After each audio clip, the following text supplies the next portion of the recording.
Saudara-saudari yang terkasih, kita bersama-sama memasuki Minggu Prapaskah yang keempat, yang sering disebut sebagai Minggu Letare, Minggu Sukacita.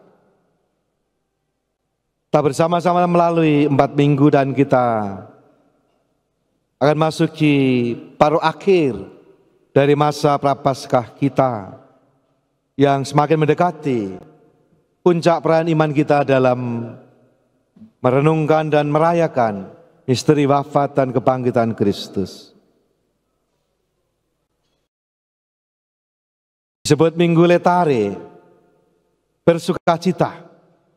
Itu diambil dari antifon pembuka misa. Bersukacitalah bersama Yerusalem dan bersorak-sorailah karenanya.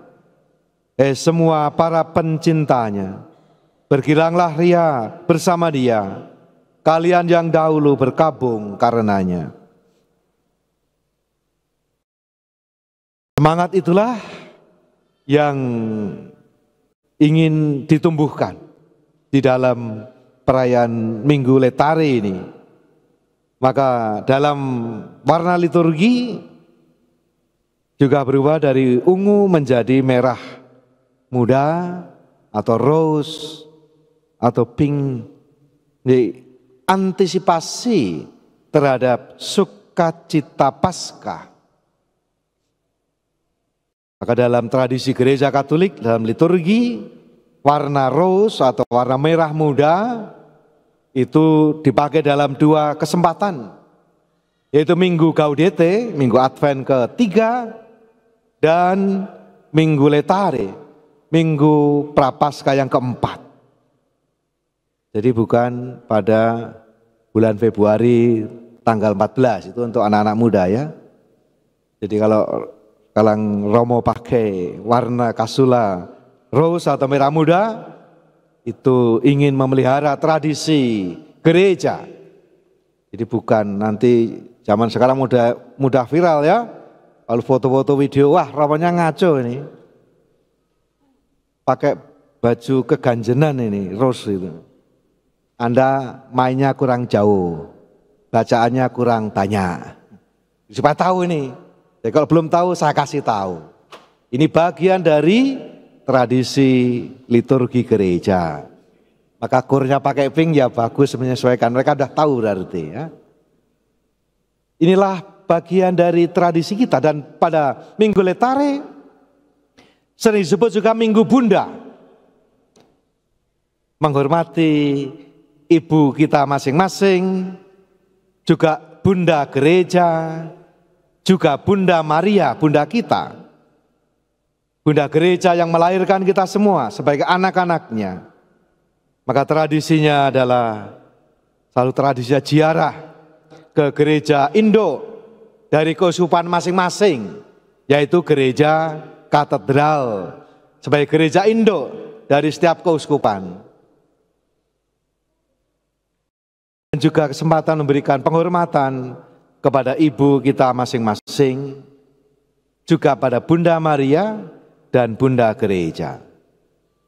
Bahkan pada Minggu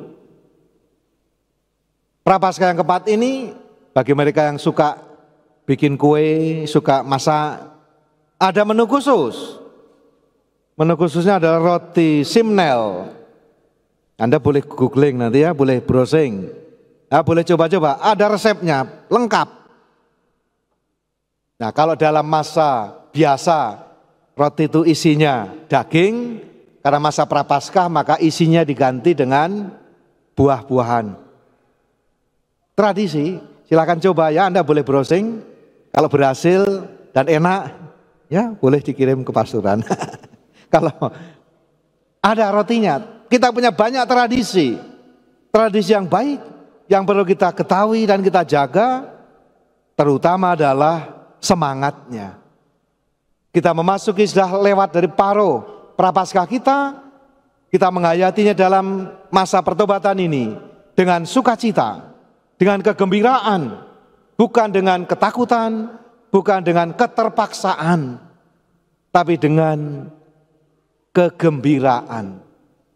Dan itulah yang digemakan dalam bacaan-bacaan hari ini, baik dalam bacaan pertama dari kitab Yosua tadi, kegembiraan umat Israel yang mulai kembali di tanah terjanji dan mulai menghasilkan buah tanah dari tanah yang dijanjikan Tuhan. Juga di dalam semangat yang digemakan oleh Santo Paulus dalam suratnya pada jemaat di Korintus tadi, bahwa kita telah diperdamaikan dengan Tuhan, dan Tuhan tidak memperhitungkan segala kesalahan dan dosa kita. Itulah kemurahan hati Allah yang kita syukuri. Itulah rahmat yang membuat kita, belas kasih Tuhan, kemurahan hati Tuhan membebaskan kita semua, membuat kita menjadi hidup. Dan gambar yang paling jelas kita dengarkan dalam Injil hari ini. Kita sering mendengar, lalu yang paling terkenal judulnya adalah anak yang hilang.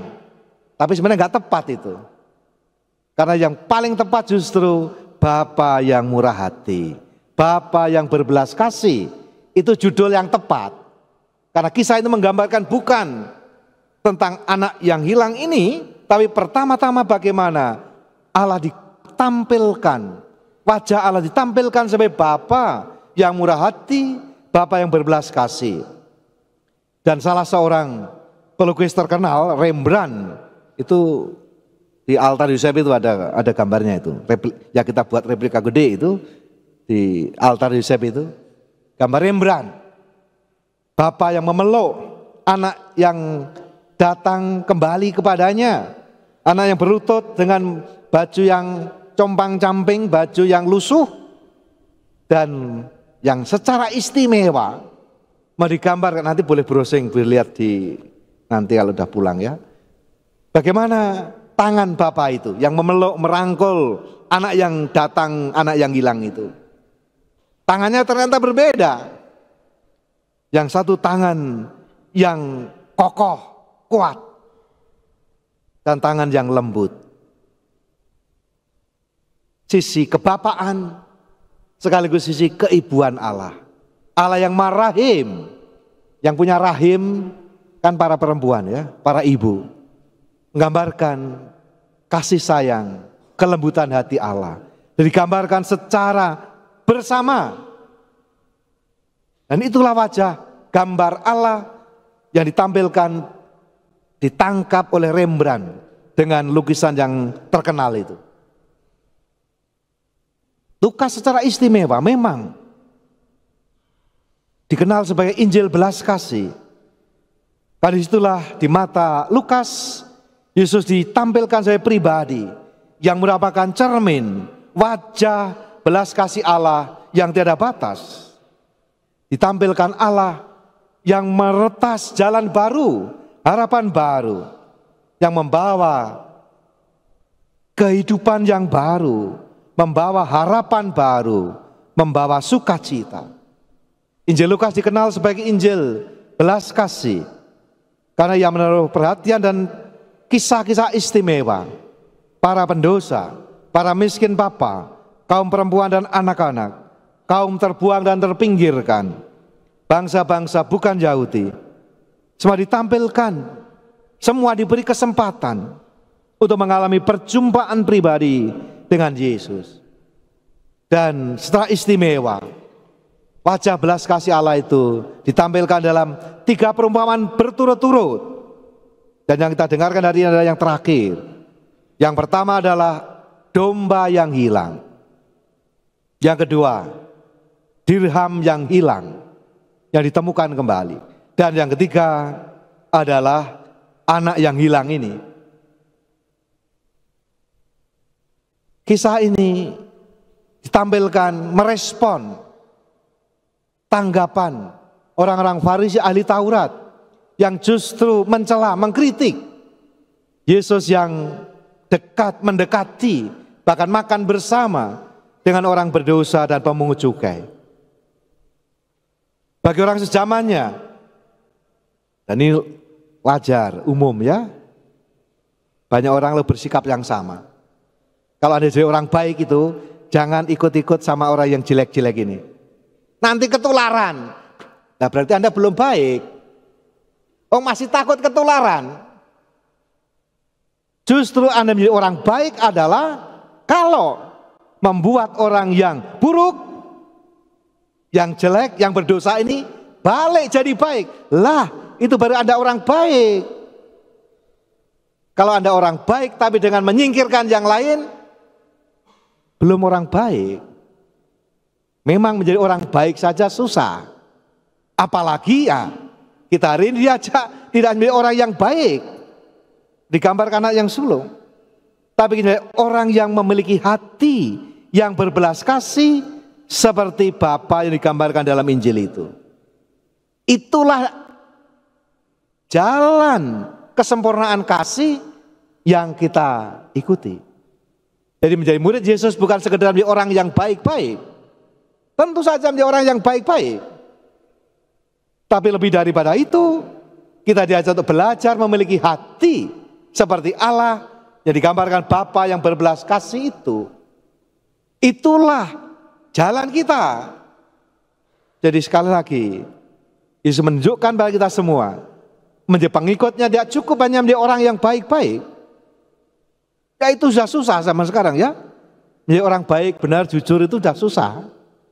Tapi kita ditantang lebih maju lagi. Memiliki hati, pikiran, logika, sikap seperti Bapa. Jadi ini yang tidak mudah.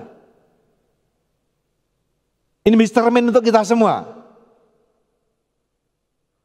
Kita masuk dari mana ini?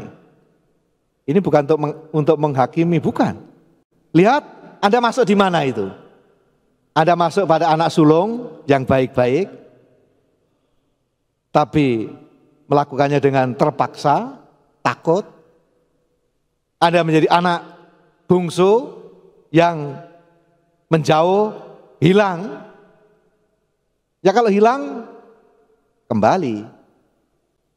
Kalau jadi anak sulung, kita diajak untuk mengubah hatinya. Jadi hari ini digambarkan bagaimana sikap yang mesti kita kembangkan ke depan. Jadi kalau begitu menurut Anda, siapa yang harus bertobat? Siapa? Kita akan cepat, wah anak yang bungsu, yang ngaco, yang bengal ini. Ya benar juga.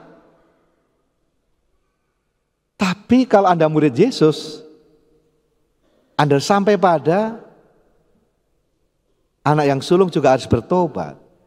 Supaya memiliki hati seperti Bapa. Jadi Anda sekarang di mana ini? Posisinya ini. Mari kita bercermin ya.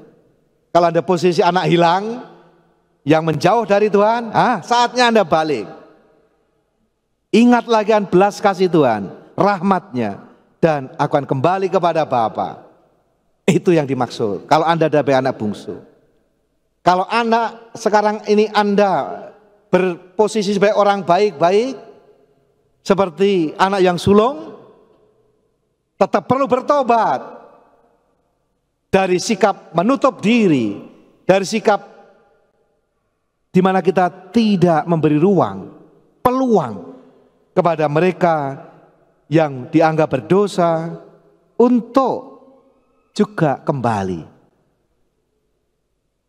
Maka ending dari kisah ini sebenarnya ya terbuka ya, belum ada endingnya itu. Tadi kan si sulung nggak mau masuk, bapaknya keluar, si bungsu di dalam. Endingnya belum ada ini.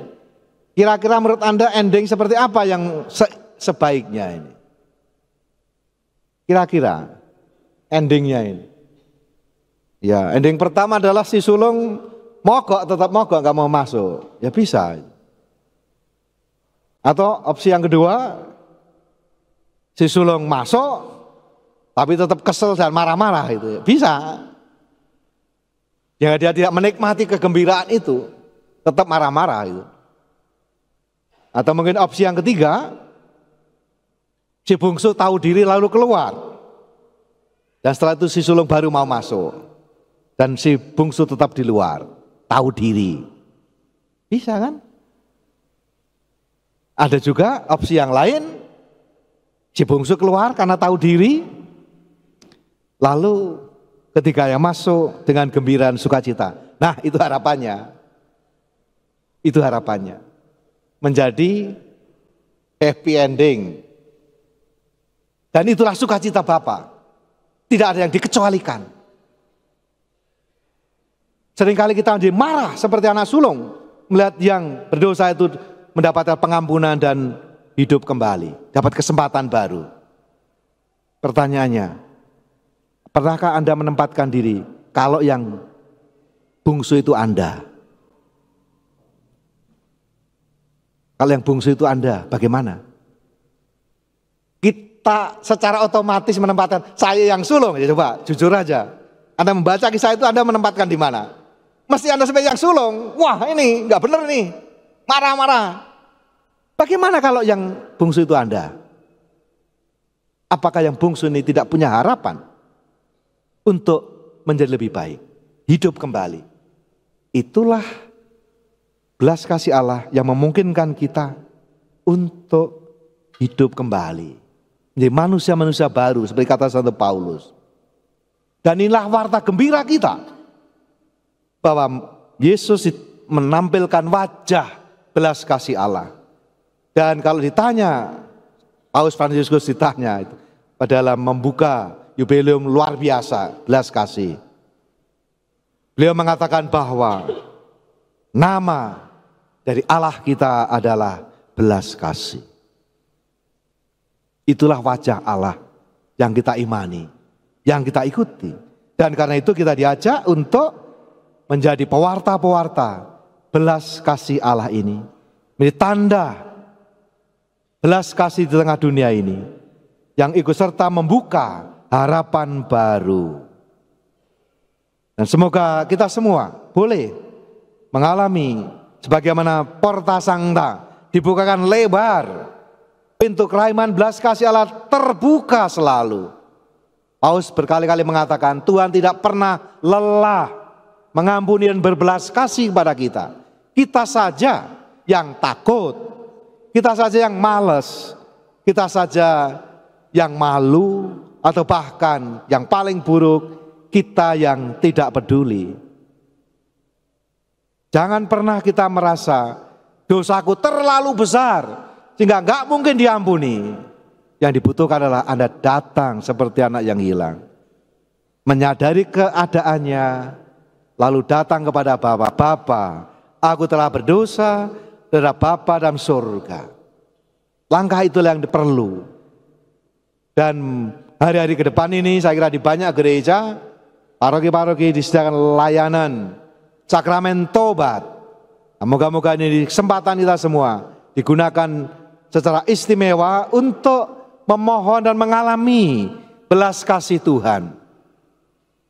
Maka Bapak Uskup kita sering menegaskan lebih tepat dalam saya sakramen tobat dibandingkan pengakuan dosa. Bukan sekedar ngaku dosa, ya salah satunya. Tapi yang paling penting adalah bahwa kita menerima rahmat belas kasih Tuhan. Itu yang paling penting. Itu berarti mengakui, membiarkan Tuhan masuk dalam hidup kita, ikut membarui hidup kita, sehingga kita membawa harapan baru. Dan sekali kita gunakan minggu-minggu depan ini sebagai persiapan akhir kita untuk merayakan Paskah. Gunakanlah untuk menerima sakramen tobat. Banyak orang yang, wah saya baik-baik aja Romo, oke-oke aja, gak pernah dosa nih, ngapain saya ini? Nah ini yang saya kira keliru ya. Karena kita mengait dosa seolah hanya 10 perintah Allah. Ingatlah, bacalah dalam surat Yakobus. Kalau seseorang tahu dan digerakkan berbuat baik, tapi tidak melakukan, ia berdosa. Dosa bukan hanya melakukan yang buruk, tapi Anda tidak melakukan yang baik. Itu juga dosa yang lembut. Mari kita merahmat Tuhan, supaya kita boleh semakin membuka diri akan belas kasih Tuhan. Dan karena itu kita membuat harapan baru. Juga dalam intensi Bapa Suci pada bulan Februari ini, salah satu adalah tentang keluarga yang dalam masalah. Dan dikatakan supaya sikap saling mengampuni, sikap rekonsiliasi memungkinkan adanya harapan baru. Pengampunan, belas kasih Tuhan memberi harapan baru, memberi kesempatan baru kita untuk bertekun dalam jalan pejiaran kita bersama.